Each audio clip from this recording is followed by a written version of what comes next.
Pues ahora sí que estamos en un día muy especial, como les decía anteriormente, pero vamos ¿a cuánto les gusta estudiar la Biblia?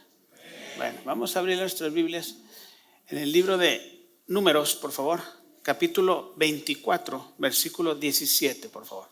Números 24, 17, por favor.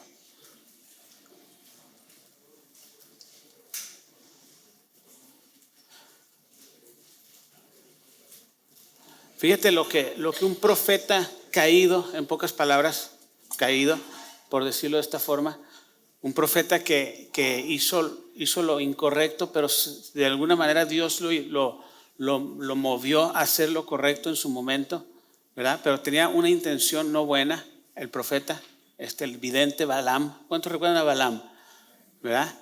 Entonces, ahorita les voy a explicar por qué. Pero fíjate lo que profetiza este profeta, y esto es del Espíritu y es de Dios. Dice, lo veré, mas no ahora, lo miraré, mas no de cerca. Saldrá la estrella de Jacob y se levantará el cetro de Israel y herirá a las sienes de Moab y destruirá destruirá a todos los hijos de Sed. Fíjese lo que está hablando. Lo veré, mas no ahora. Lo miraré, mas no de cerca. Saldrá la estrella ¿de quién? De Jacob. ¿Por qué dice la estrella de Jacob o a qué se refiere con la estrella de Jacob? Si se fijan en un detalle, está en ¿qué? En letras mayúsculas. Entonces, ¿a quién se está refiriendo esa escritura? La estrella de Jacob. A Jesús, a Cristo. ¿Sí? A Cristo se está refiriendo definitivamente. Este profeta estaba de alguna manera caído. Este profeta había hecho lo malo ante los ojos de Dios. Dios lo había reprendido fuertemente. Pero llegó un momento en que él se reivindicó, entendió lo que estaba haciendo era malo, era incorrecto. ¿Sí? Vean lo que dice el versículo 1 de ahí mismo del 24, por favor. Vean lo que dice el versículo 1 del mismo 24. 24:1, ¿lo tenemos? Ahí mismo en Números. 24:1, por favor. Sí, gracias. Cuando vio Balaam que parecía bien a Jehová que él bendijese a Israel, o sea, él fue contratado ¿para qué? Para maldecir a Israel. Porque sus enemigos en el desierto le temían, le tenían terror a Israel, le tenían terror, miedo, porque era un pueblo que sabían que estaba bajo la custodia, el cuidado divino. Entonces le tenían miedo. Entonces mandan llamar a un profeta que tenía amor al dinero, que amaba el dinero, que le gustaban los recursos, el dinero, los tesoros, todo eso, le gustaba. ¿Para qué? Para que maldijese a Israel. Porque se ven que no lo podían vencer con guerra, con batalla, pero sí espiritualmente pensaban que podían sobornar ¿a quién? A Balaam, y de hecho pues hasta cierto punto lo hicieron para que maldijese a Israel. Entonces por 2 veces ya Balaam intentó maldecir a Israel, pero se dio cuenta que terminó ¿qué? Bendiciéndolo.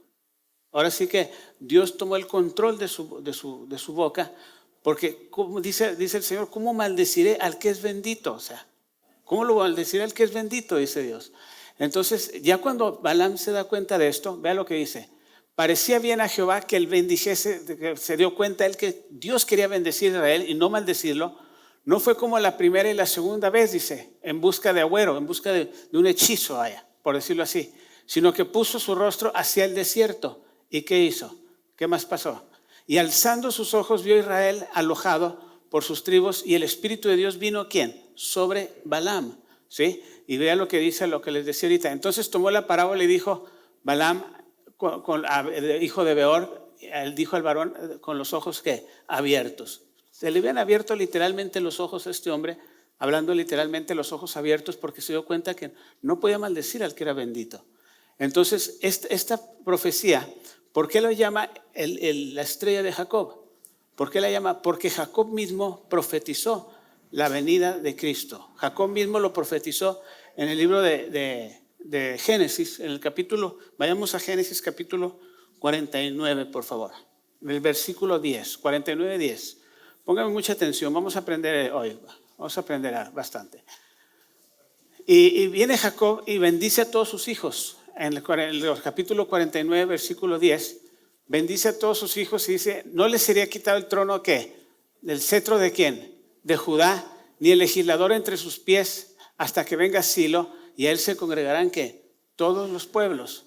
ahora sí que Jacob está profetizando que por medio de su hijo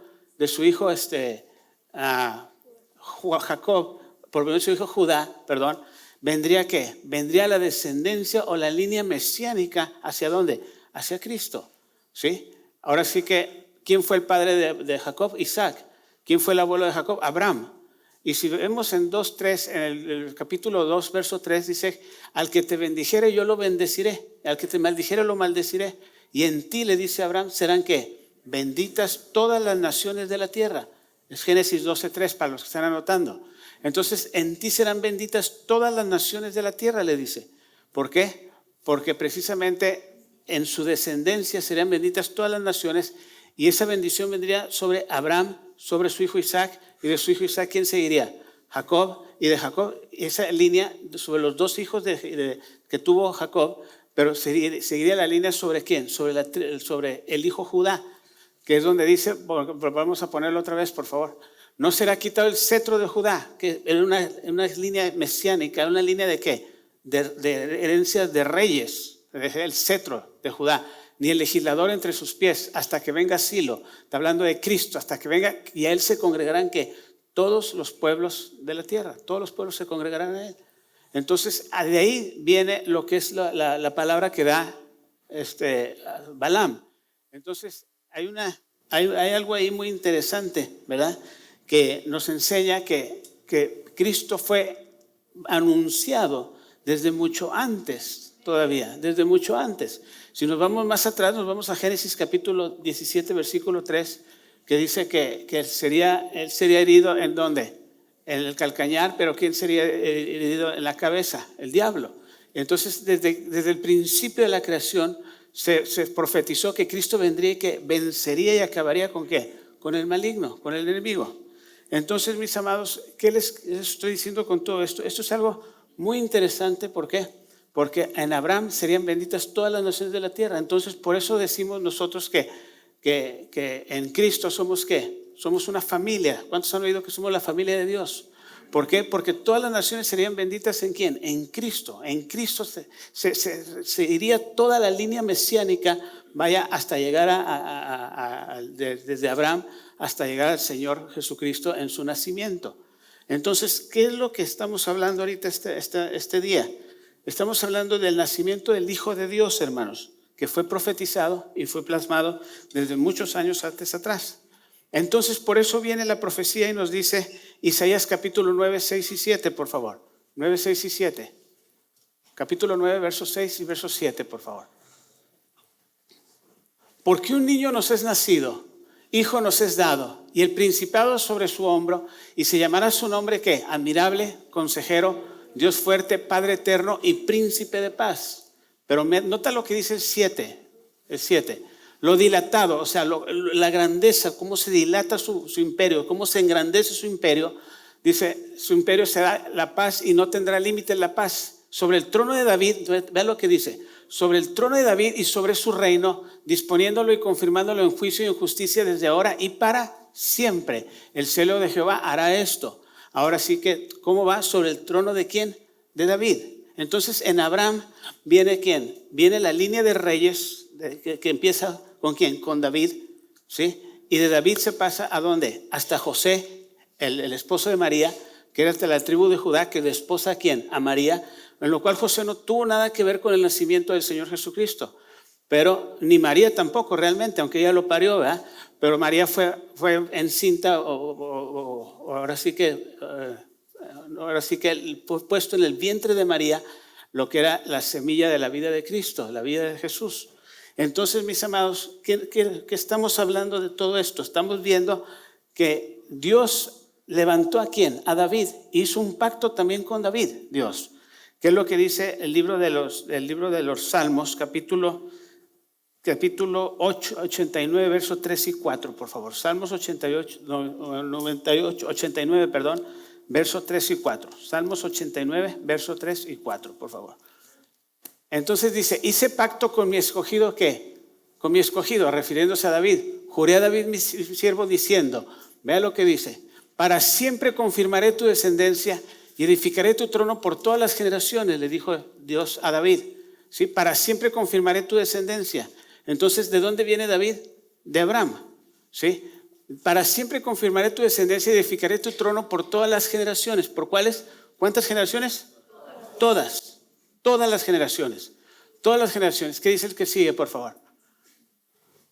Celebrarán los cielos tus maravillas, oh Jehová, tu verdad también en la que congregarán, ¿qué? En la congregación de ¿quién? De los santos. Ahora, vayamos rápidamente ahí mismo en el 89, pero el versículo 35 y 36, por favor. Una vez he jurado por mi santidad y no mentiré a David, dijo el Señor. He jurado por mi santidad y no mentiré a David. ¿Qué dice el siguiente, por favor? Su descendencia será para siempre y su trono como el sol delante de mí. Porque yo no veo reyes que estén de la familia de David. ¿Por qué? Porque no existen. Pero hay un rey que es rey de reyes y señor de señores que está sentado en el trono de David porque por medio de Cristo la descendencia de David sería ¿qué? Eterna y ¿qué? Para siempre. ¿Por medio de quién? De Cristo. Entonces, ¿qué fue lo que pasó aquí, hermanos? Entonces, si vamos ahorita rápidamente y entramos en Mateo capítulo 1, por favor, verso 1, entonces vamos a ver cómo Dios vino trayendo esta línea mesiánica. Yo sé que tal vez para muchos sea nuevo esto, no se vea, pero quiero que entendamos de dónde venimos y de dónde viene la familia de Dios. Ahorita se los voy a explicar más. El libro de la genealogía de Jesucristo, hijo de David, ¿hijo de quién? De Abraham. ¿Se fijan en eso? Regresen al 1, por favor. El libro de la genealogía de Jesucristo, hijo de David e hijo de Abraham. Entonces, ¿qué hizo Dios? Pacto con Abraham. ¿No es así? Y le dijo, en tus descendencias serán benditas todas las naciones de la tierra. Y luego le dijo a David, tu descendencia siempre habrá alguien que se siente en tu trono, le dijo Dios a David. Entonces aquí tenemos los tres personajes, la genealogía de Cristo, hijo de David, hijo de ¿quién? De Abraham. Entonces de Abraham viene esa línea mesiánica por toda la historia de Israel, ¿sí? Viene por toda la historia de Israel esa línea mesiánica que llega hasta ¿quién? Hasta nosotros en Cristo, porque en Cristo somos la familia de Dios y los que somos de la fe somos ¿qué? Hijos de Dios. Entonces esa es la familia que tenemos en ¿quién? En Cristo. ¿Me están entendiendo todos? Entonces, ¿qué dice el versículo 2, por favor? Vea lo que dice. Abraham engendró ¿a quién? A Isaac. Isaac a Jacob y Jacob a Judá y a sus hermanos. ¿Ok? Entonces fue Abraham, la bendición de Abraham cae sobre ¿quién? Sobre Isaac. Isaac cae sobre ¿quién? Sobre Jacob. Y Jacob, la estrella de Jacob era ¿quién, hermanos? Era el Señor que nació ¿de dónde? Del hijo de Jacob, que era ¿quién? Judá y sus hermanos. O sea que en Judá viene la línea mesiánica. En Judá vienen los reyes de Israel, que es la división del reino, cuando se divide el reino, y viene una descendencia de reyes totalmente, donde esa línea mesiánica viene manifestándose y manifestándose hasta los tiempos ¿de qué? De la deportación. ¿Me explico? Vea lo que dice el versículo, por ejemplo, capítulo 1, versículo ahí mismo, el versículo 16, versículo 16. Y Jacob engendró a José, marido de ¿quién? De María, marido de María, de la cual nació ¿quién? Jesús, llamado el Cristo. ¿Por qué les dije todo esto, hermanos? Porque esto es la historia de esa línea mesiánica que el diablo ha querido ¿qué? Romper. Que el diablo quiso romper siempre, ¿para qué? Para que Cristo no naciera, para que Cristo no llegara. Vaya. ¿Por qué? Porque tenía que ser todo perfecto. ¿Cuántos saben que Dios hace las cosas en perfección? Dios siempre va a hacer las cosas en perfección. Hay dos voluntades de Dios. La voluntad perfecta de Dios, que es cuando las cosas suelen suceder conforme a la voluntad única y perfecta divina de Dios, pero está la otra voluntad que es la voluntad permisiva de Dios. ¿Cuántos saben que todo lo que Dios ha dicho que va a hacer con nosotros lo va a hacer? Dios no se equivoca. Aunque veas imposible, veas lejos tu vida del destino que Dios te ha dado, Dios no se equivoca. Una cosa es que tú vayas sobre la voluntad perfecta de Dios, que las cosas van a ser fáciles y se van a dar, y otra cosa es que vayamos bajo la voluntad permisiva de Dios, permisiva de nosotros hacia Dios, que las cosas van a ser más difíciles, pero no para Dios, sino para ti y para mí. ¿Sí? Va a ser más difíciles, ¿por qué? Porque no vamos a estar cooperando con Dios.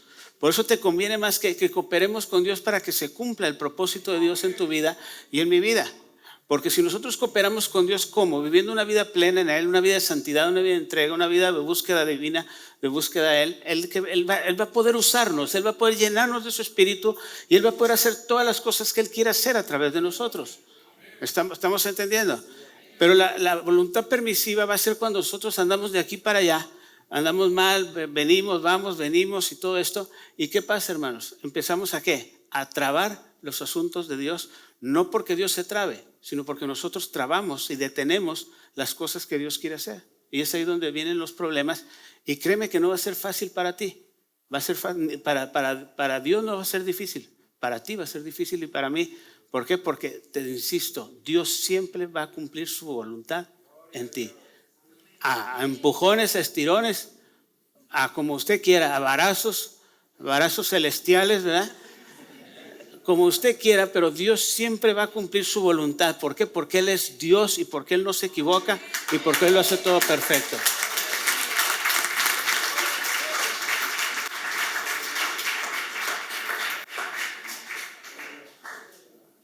Ahora sí que Dios está aquí con nosotros, hermanos, y Dios está en el asunto, ¿sí?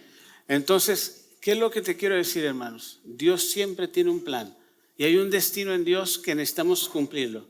Se tenía que cumplir esta línea mesiánica y tenía que llegar desde Abraham hasta ¿quién? Hasta Cristo, para que Cristo naciera bajo ¿qué? Bajo la promesa que Dios le hizo a Abraham, que en él serían benditas todas las naciones, todas las generaciones y naciones de la tierra.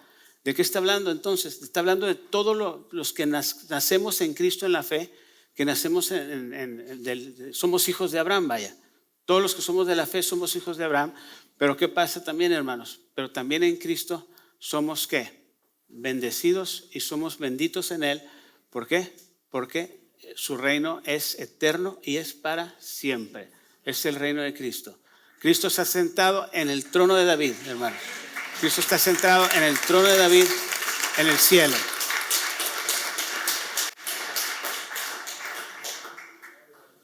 Entonces, mis amados, aquí es donde empieza todo. Entonces, por eso cuando llega el tiempo del nacimiento de Cristo, ¿quién fue el primero que se levanta contra Él? Vaya, toda la historia de Israel, vimos cómo el diablo quiso romper esa línea mesiánica. Inclusive en los tiempos de los reyes de Judá eran reyes que iban sobre la línea y sobre la descendencia ¿de quién? De David. Todo el reino del norte, el reino del sur fue el reino que llevó la línea mesiánica, y aún a la mitad del reino hubo una mujer que quiso usurpar el trono, que no era de la línea mesiánica, porque quería romper con esa línea e introducirse y usurpar un lugar que no le correspondía, pero Dios se encargó de eso. ¿Por qué? Porque Dios siempre protegió la línea que iba hacia Cristo, porque Cristo tenía que nacer siendo que lo que Él dijo, como Él dijo y como tenía que ser, porque Él lo había dicho, y Dios a través de los profetas. Entonces no podía haber error alguna, no podía haber oposición alguna, pero siempre el diablo quiso romper con esa línea mesiánica. Y esa línea mesiánica, hermanos, iba ¿a qué? A traer a toda una bendición, a toda una nación, a todo un pueblo, que sería el cuerpo de Cristo, que es la iglesia. Entonces, mis amados, cuando vamos entonces y viene Jesús, dice que estaban los sabios o los magos, ¿verdad? Los sabios, los sabios. Alguien me preguntó hace un rato que, ¿por qué magos? O sea, a veces conocemos a un mago como un hechicero, ¿verdad? Una persona que hace trucos o cosas o magias o cosas de ese tipo. Eso no es la representación de un mago en aquel tiempo. En aquel tiempo eran hombres sabios, hombres entendidos en las cosas, en los tiempos.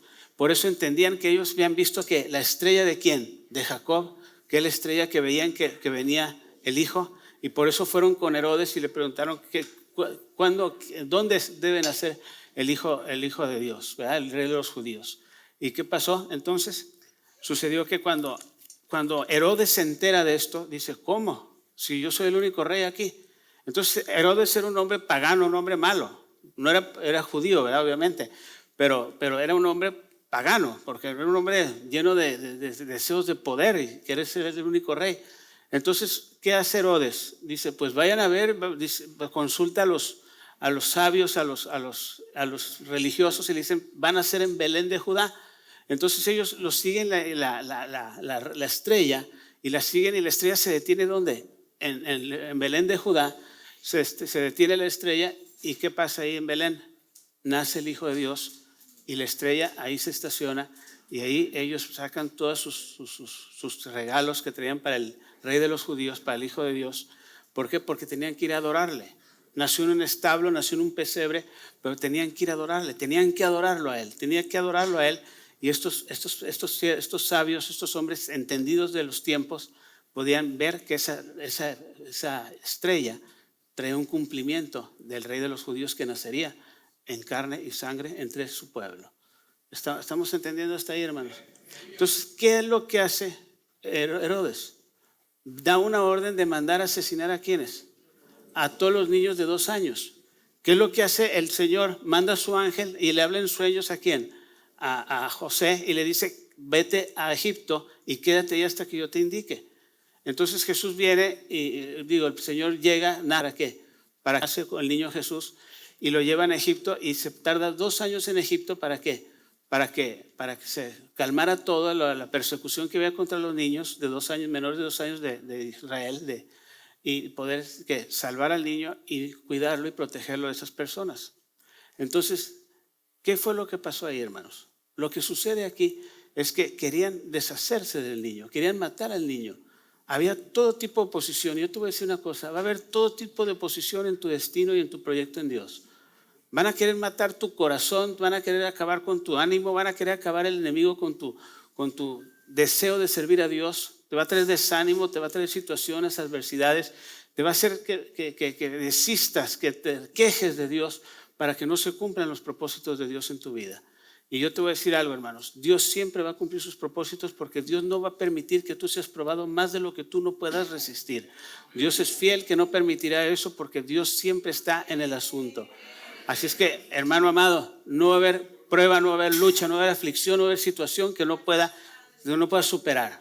Toda prueba va a ser superada siempre, porque en Dios todo se supera y todo se logra y todo se hace porque Él es Señor.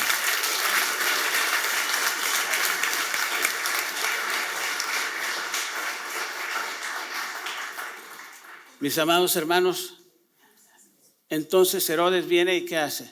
Persigue al niño y lo quiere matar, pero Dios tenía todo bajo control. Todo el cielo estaba a favor de que ese niño creciera, se hiciera grande, cumpliera la edad de su ministerio y se desarrollara y trajera salvación a este mundo. Yo les voy a hacer una pregunta. ¿Tú crees que el diablo sabía quién era el niño, lo que representaba? Por supuesto que lo sabía. Algunos dicen que no, pero por supuesto que lo sabía. Isaías lo profetizó también, que iría donde hasta la misma cruz, que daría su vida el ungido de Dios, ¿verdad? Entonces, mismo Isaías lo había profetizado y sabían todos. Por eso el diablo lo persiguió durante todo su ministerio. Por eso lo atacó primeramente en la tentación espiritual en el desierto, y Cristo ¿qué? Lo venció con la palabra. Y le terminó diciendo, escrito está, el Señor tu Dios adorarás y solo a Él servirás, ¿verdad? Entonces, ¿qué pasó entonces, hermanos? Sucede que Cristo siempre salió en victoria. Ayer estaba viendo una serie de Cristo que se llama Los Elegidos, ¿verdad? Y me llamó tanto la atención esto, porque Cristo se para y dice, el Espíritu del Señor está sobre mí, por cuanto el Señor me ha ungido para dar vista a los ciegos y todo esto. Que decía, muy padre que esté esa serie, de veras. Es otra forma de explicarlo, ¿verdad? Pero tiene muchas verdades en la realidad. Tal vez algunas cosas no esté muy de acuerdo, pero son cosas secundarias, ¿verdad? Pero muy, muy interesante. ¿Por qué? Porque se ofenden todos los hombres que estaban ahí, los fariseos, todos los religiosos se ofenden, porque Él dijo, yo soy el cumplimiento de esa palabra. Yo soy el que vine a hacer todo eso. ¿Y qué pasó? Sucede que lo sacan para un despeñadero para apedrearlo, y me llama la atención cómo el director de esta serie lo hizo, o sea, el libreto que le dieron en ese momento al que representaba a Jesús, y les dice, ¿sabes una cosa? Les da las órdenes que agarren piedras para apedrearlo, y él estaba en un despeñadero así, y Jesús viene, se para y va enfrente del rabino y le dice, eso no va a suceder hoy. y se pasa entre medio de ellos y sale caminando. ¡Wow! Te paran hasta los pelos, hermano. O sea, no sé si alguien ha visto eso. Es en la temporada 3, vaya. No, está suave, ¿eh? Está en Netflix. De veras, está en Netflix. Véanla, se la recomiendo. Obviamente tiene mucho de ambiente, ¿verdad? El asunto. Pero entre todo está la palabra, hermanos. Entre todo está la palabra y el mensaje que lleva. Eso es una realidad. El mensaje que lleva. Está la palabra ahí, el mensaje que lleva. No, la escena de la samaritana, hermanos. ¿Alguien la ha visto? Está pesada esa escena. La escena de Nicodemo. Te aseguro que lloras. O sea, muy interesante, la verdad. Me gusta y vale la pena invertir tu tiempo viendo esa serie. ¿Verdad? Así es que, mis amados, me llamó la atención como les dijo, eso no va a suceder, al menos no ahora va a suceder, les dice. Y pum, se va en medio de ellos y nadie lo pudo tocar. ¿Por qué? Porque Dios siempre va a cumplir sus propósitos. Vas a ser inmortal hasta que Dios no cumpla los propósitos en tu vida, mi amado. Vas a ser inmortal hasta que Dios no cumpla su plan en tu vida. Y si se cumple antes de tiempo, es porque uno mismo buscó eso también. O de plano, Dios así lo quiso. ¿Va? Entonces, las cosas se cumplen cuando nosotros trabajamos para que se cumplan también. Y tenemos que hacer la parte humana, la parte que nos corresponde a nosotros, para poder sacar adelante la obra de Dios. Amén. Entonces, hermanos amados, esta línea mesiánica se luchó por ella, se peleó por ella, porque el diablo quería acabar con esto. Incluso después de la deportación de Israel, cuando 70 años después llegaron y se establecieron otra vez en Jerusalén, reconstruyeron el templo, reconstruyeron todo. Inclusive ahí mismo venía la línea mezclada ya. Pero ¿qué fue lo que hizo el Señor? Manda a su sacerdote Esdras y ¿qué dice? Saquen a todos los hijos mezclados y regrésenlos con sus madres. A las mujeres que no eran israelitas, las regresaron con todo hijos para que la línea mesiánica fuera ¿qué? Perfecta, limpia, única y se cumpliera el propósito de Dios. Para Dios, hermanos, no hay nada imposible, no hay nada difícil, no hay nada que se le pueda oponer a Dios. Dios siempre tiene el control de todas las cosas, siempre. Y quédate con esto en tu corazón. Dios siempre tiene el control de tu vida. Dios siempre tiene el control de tus hechos, de lo que vives, de lo que no vives, de lo que estás haciendo aquí. Cuando tu corazón está puesto en sus manos y en su voluntad perfecta y no permisiva. ¿Me estás entendiendo? Cuando tu obediencia es hacia Él, Él va a cumplir, Él va a protegerte, Él va a levantarte y Él va a llevarte hacia donde Él dijo que te llevaría. Y te lleva porque te lleva. Si no, te lleva, pero para otro lugar. Ahora sí que, ¿cómo la ves? Hasta los ángeles le decían, Señor, ¿te lo llevas o te lo mando? ¿Ah? ¿Cómo la ves? Entonces, hermanos amados, así es como funciona esto. Dios tiene una línea por la cual quiere llevarte. Y esa línea es el camino que Dios ha trazado para ti y para mí. Y quiere que entendamos eso, que no nos poses ni para allá ni para acá. Y si te haces para allá, tienes que volver otra vez a encaminarte sobre el camino que Él ha trazado para tu vida. Porque Dios está con nosotros. Dios está con nosotros. Amén. Dale un aplauso al Señor Jesucristo.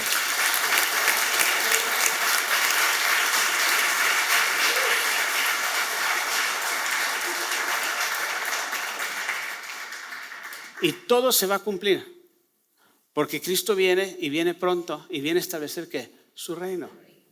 ¿Y cuál es el propósito de establecer su reino? ¿Por qué viene el Señor a reinar 1000 años?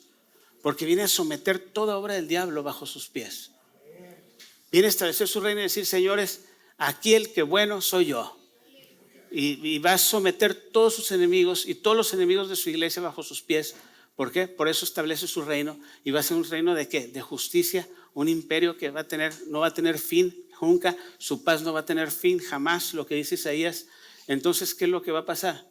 Él va a establecer su reino. Y una vez que Él establezca su reino, Él, después de estos 1000 años que Él establece su reino y todo su gobierno, va a dar muerte a la muerte, para que me entiendan mejor, ¿verdad? Va a destruir a los enemigos del reino de Dios. ¿Y qué va a hacer? Mira, esté todo sujeto bajo sus pies, va a entregar el reino ¿a quién? Al Padre nuevamente. Mira, fíjate lo que dice 1 Corintios capítulo 15, verso 24, por favor.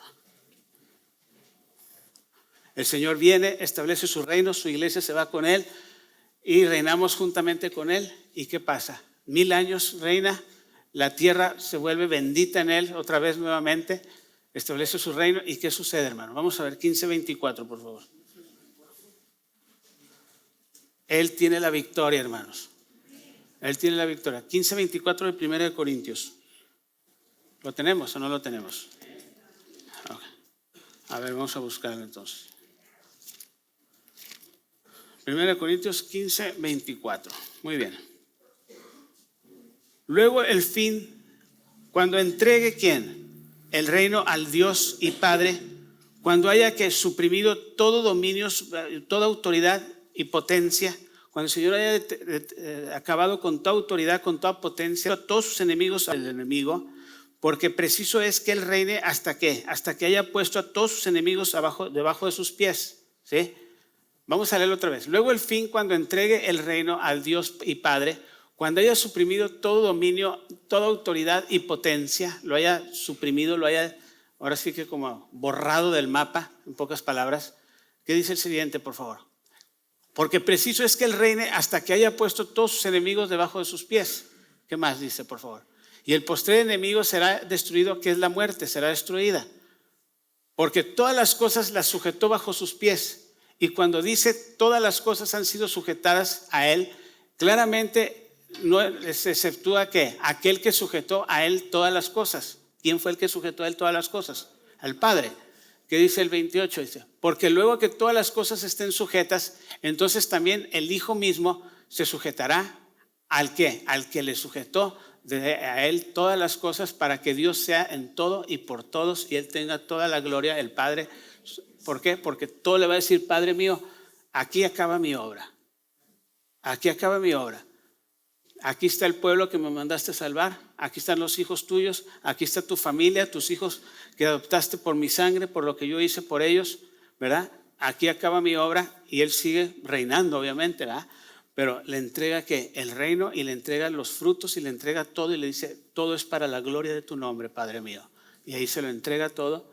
Y el reino se lo entrega y viene la eternidad. Y eso vino Jesús por toda la eternidad.